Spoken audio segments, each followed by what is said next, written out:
할렐루야.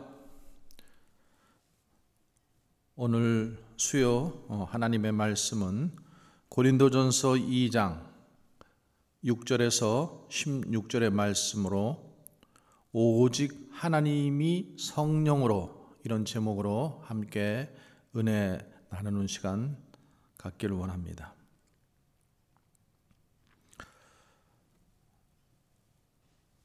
우리는 지난 시간에 사도 바울이 고린도에서 하나님의 복음을 증거할 때에 오직 예수 그리스도와 그의 십자가에 못 박히신 것 외에는 아무것도 알지 않기로 작정했다라는 것을 배웠습니다.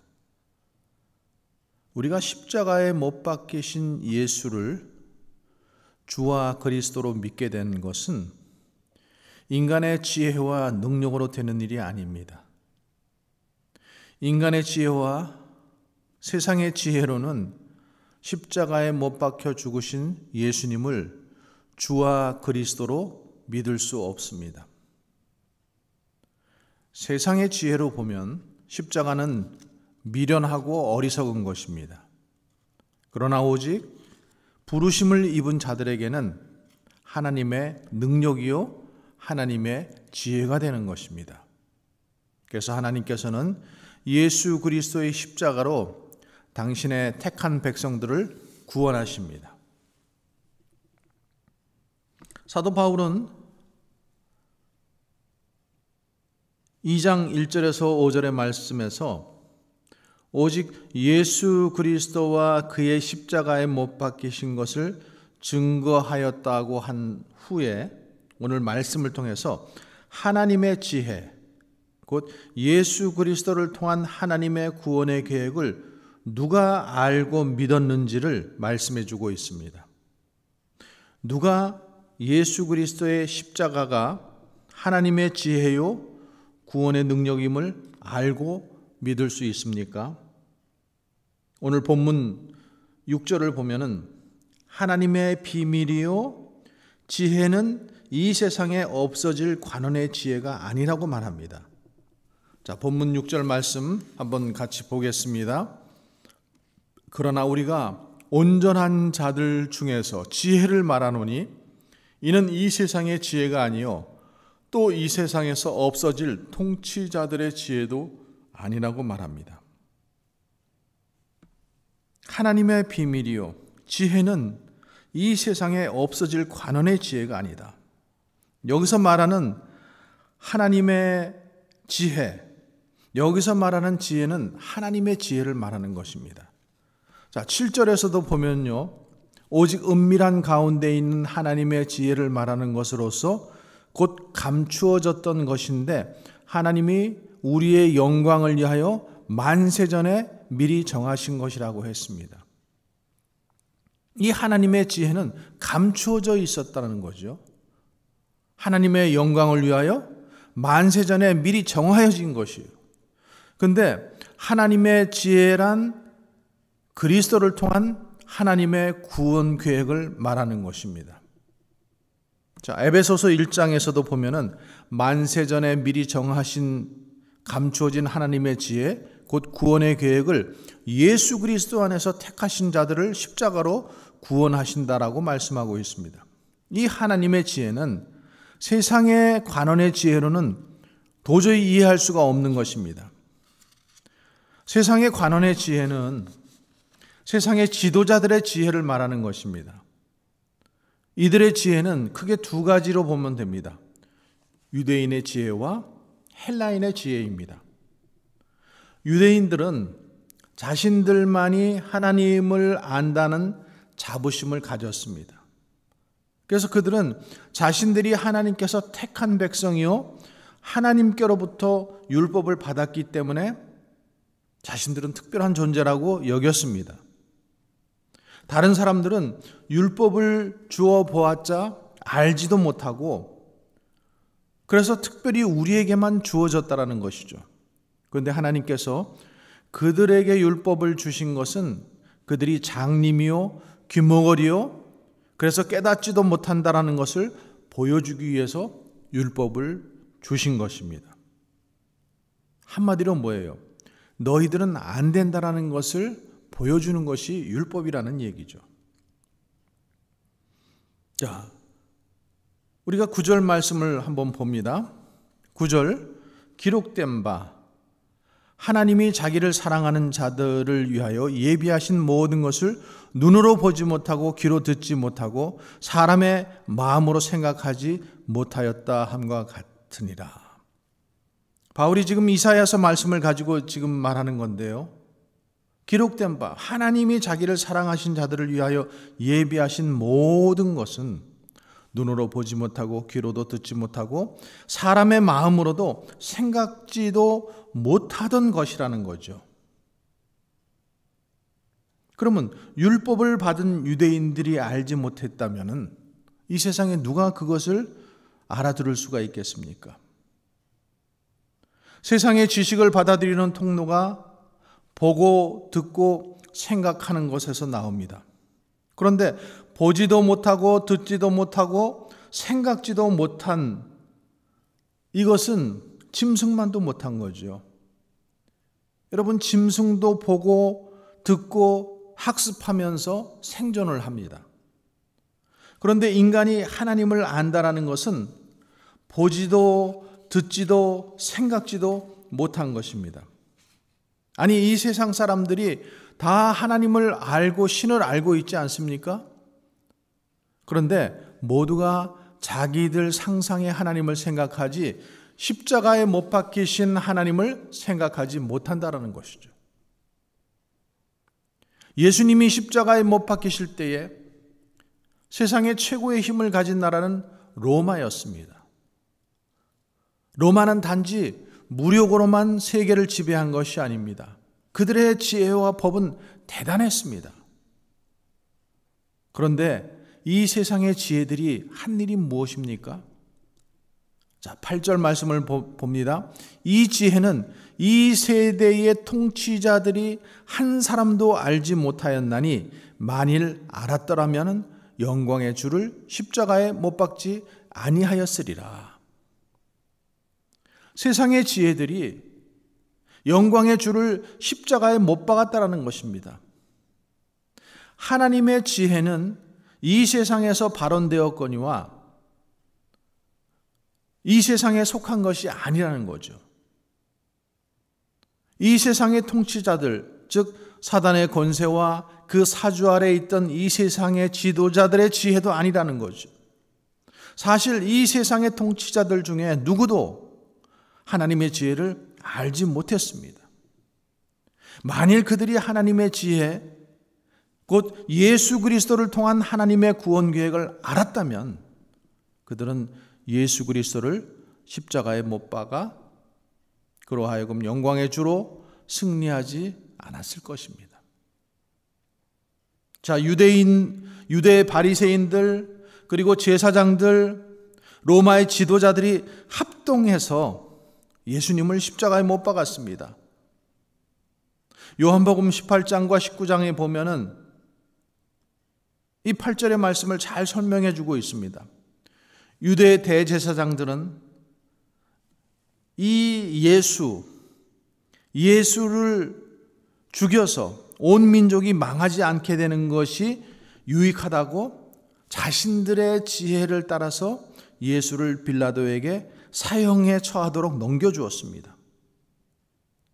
빌라도도 자기 관할 아래에 있던 그 유대의 질서와 평화를 지킨다라는 지혜와 판단에 따라 예수를 처형했습니다.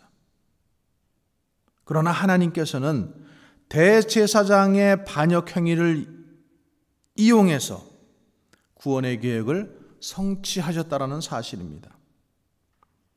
대제사장은 예수 그리스도를 반대하여 그를 십자가에 죽게 했지만 하나님은 그의 반역의 행위를 사용하여 그리스도의 십자가를 통해 인류 구원을 이루려는 계획을 성취하셨다라는 사실입니다. 여러분, 이것이 얼마나 큰 역설입니까? 대제사장이나 빌라도가 예수 그리스도를 통한 하나님의 지혜로운 구원 계획을 모르고 하나님과 그 아들 예수 그리스도를 반역하였습니다. 자신들의 지혜를 따라 예수 그리스도를 십자가에 못 박아 죽였습니다. 하지만 하나님께서는 놀라운 지혜와 섭리로 그들의 반역을 사용하셔서 만세전에 정하신 구원 계획을 성취하시고야 마는 것입니다.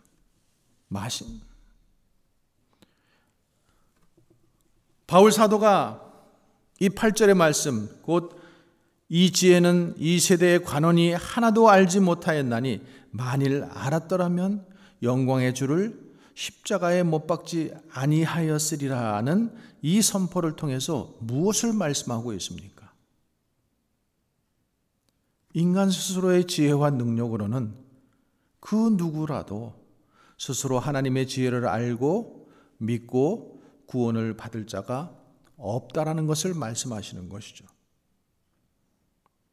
자, 그러면 도대체 누구로 말미암아 하나님의 지혜요 비밀인 예수 그리스도를 알고 믿을 수가 있는 것입니까? 자, 10절과 11절의 말씀 봅니다. 오직 하나님이 성령으로 이것을 우리에게 보이셨으니 성령은 모든 것, 곧 하나님의 깊은 것까지도 통달하시느니라. 사람의 일을 사람 속에 있는 영 외에 누가 알리요? 이와 같이 하나님의 일도 하나님의 영 외에는 아무도 알지 못하느니라. 그렇습니다. 오직 하나님의 영이신 성령으로 됩니다. 그런데 여기에 지금 이 성령으로 된다라는 것은 인간으로서는 되지 않는다라는 것을 말하는 것입니다. 성령이 임하게 되면 하나님의 사정, 곧 하나님의 깊은 뜻을 알게 된다는 것이죠. 바울은 그 이치를 인간의 이 인식 방법에 비추어서 설명하고 있습니다. 자, 11절 말씀 다시 보세요. 사람의 사정을 사람 속에 있는 영 외에는 누가 알리요? 이와 같이 하나님의 사정도 하나님의 영 외에는 아무도 알지 못한다라고 하고 있습니다. 그렇지 않아요? 사람도 그 사람이 되어보지 않고서는 그 사람의 마음을 알지 못합니다. 우리는 흔히 부부가 일심동체라고 말합니다. 그런데 부부가 서로 한 몸과 같이 그 마음의 생각과 뜻을 압니까? 모릅니다. 그래서 부부가 살면서 자주 하는 말이 무엇입니까? 당신은 어떻게 내 마음을 그렇게 모르냐? 아무리 일심동체라고 하는 부부도 서로의 마음과 뜻을 다 알지 못하는 것입니다. 사람의 마음도 사람의 영이 아니면 알 수가 없는 것입니다. 즉, 그 사람이 되지 않고서는 그 사람의 사정을 그 사람의 마음을 알 수가 없는 것입니다. 그런데 하물며 인간이 어떻게 하나님의 마음을 알 수 있겠습니까? 하나님의 마음은 하나님의 영이신 성령님만이 아십니다. 성령님은 그 모든 것, 하나님의 깊은 것까지도 통달하십니다. 그러므로 성령이 임하게 되면은 그 사람은 하나님의 뜻을 알게 되고 믿게 되는 것입니다. 믿으시면 아멘. 자, 그러면 성령이 임하셔서 알게 되는 하나님의 뜻은 무엇일까요? 그것은 하나님의 지혜요, 하나님의 비밀인 예수 그리스도를 알고 믿게 된다는 것입니다.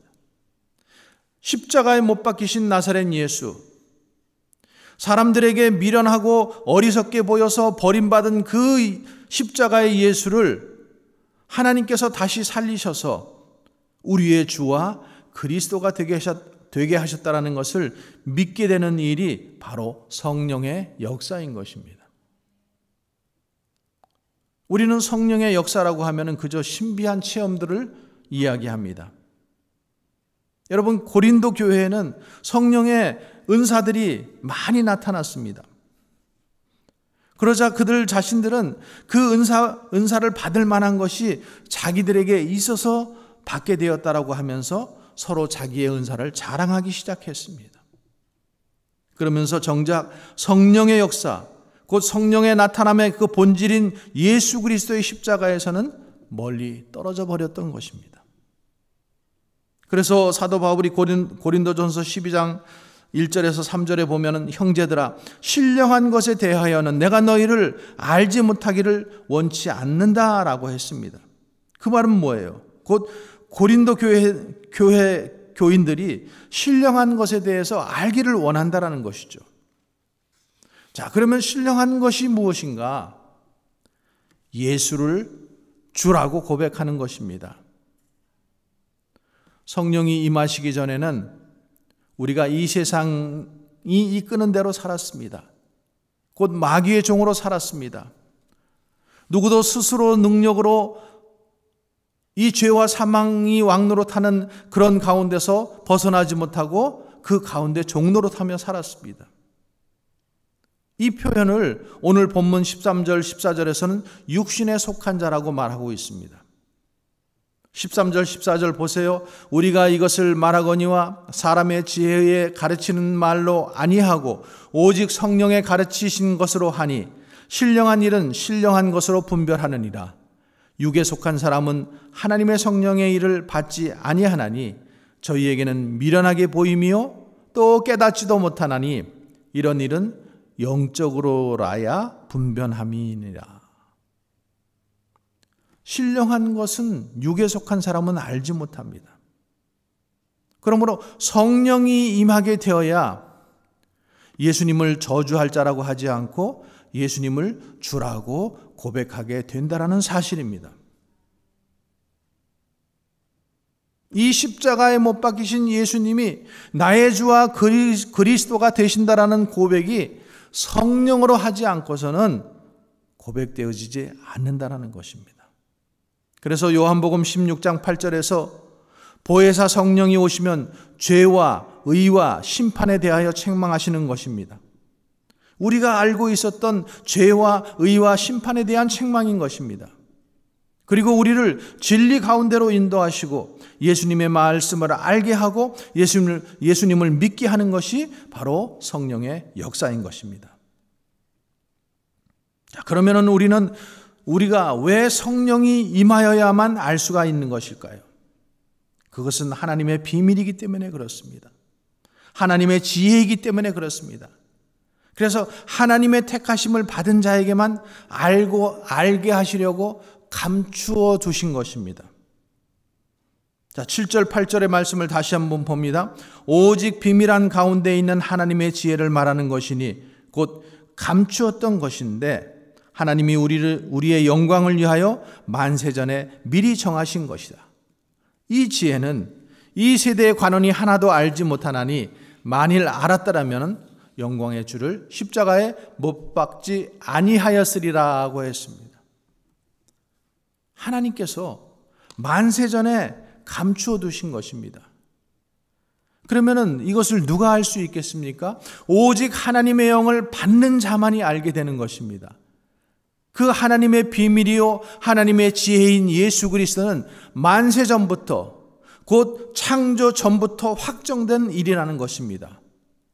우리가 그 아들을 위하여 창조되었고 그 아들을 믿는 것이 우리의 영광이 되는 것입니다.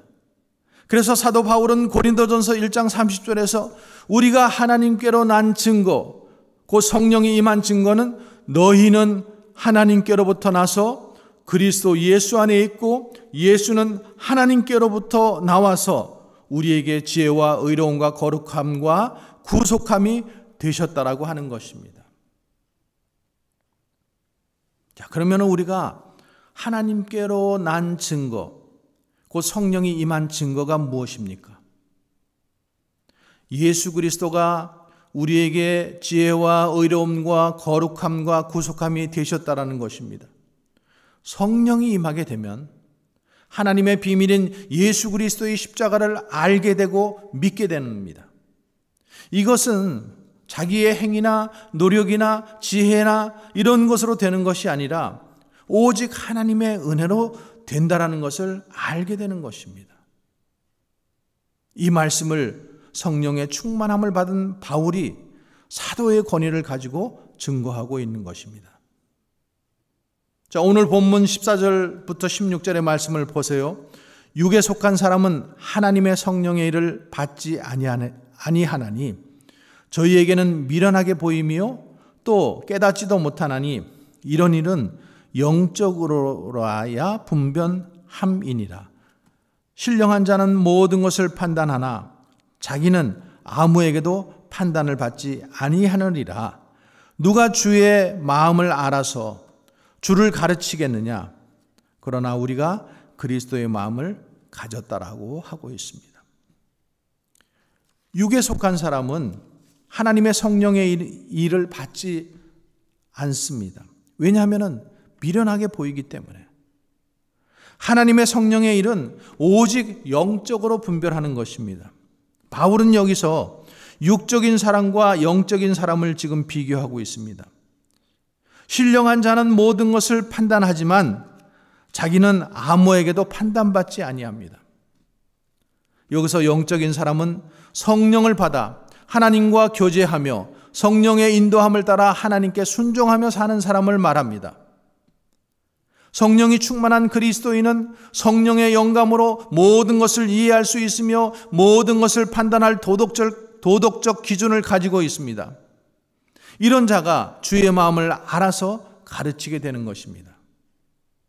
바울은 이런 자가 그리스도의 마음을 가졌다라고 하고 있습니다. 자, 그러면 오늘날 저와 여러분들에게 임한 성령의 증거가 무엇입니까? 오늘 본문 12절의 말씀에 보면은 우리가 세상 영을 받지 아니하고 오직 하나님께로 온 영을 받았으니 이는 우리로 하여금 하나님께서 우리에게 은혜로 주신 것들을 알게 하려 하심이라고 고백하고 있습니다. 세상의 영으로 받지 아니하고 오직 하나님께로 온 영, 즉 성령을 받은 자는 하나님께서 우리에게 은혜로 주신 것들을 알게 하신다라는 것입니다.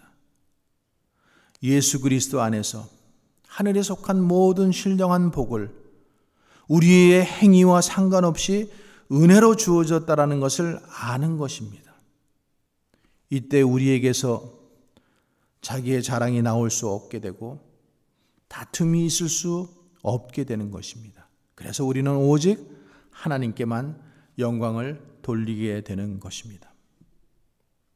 성령 하나님께서 우리에게 은혜를 주셔서 우리로 세상의 영을 받지 않고 오직 하나님께로 오는 영을 받아 우리에게 주신 은혜와 곧 예수 그리스도 안에 있는 모든 신령한 복을 풍성히 맛보며 살아가게 하여 주시기를 주님의 이름으로 간절히 축원합니다.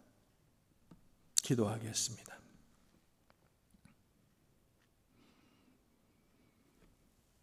이제는 우리 주 예수 그리스도의 은혜와 하나님의 극진하신 사랑과 성령의 내주 교통 역사하시는 은혜가 우리에게 은혜를 주시어서 오직 성령으로 깨닫게 하시고 하나님의 영광을 드러내는 자들 되게 하시고 이 하나님의 은혜를 따라 모든 성도가 자기 자랑과 다툼을 버리고 한마음 한뜻으로 주님의 몸된 교회를 온전히 세워나가게 하여 주시기를 주님의 이름으로 간절히 축원하옵나이다. 아멘.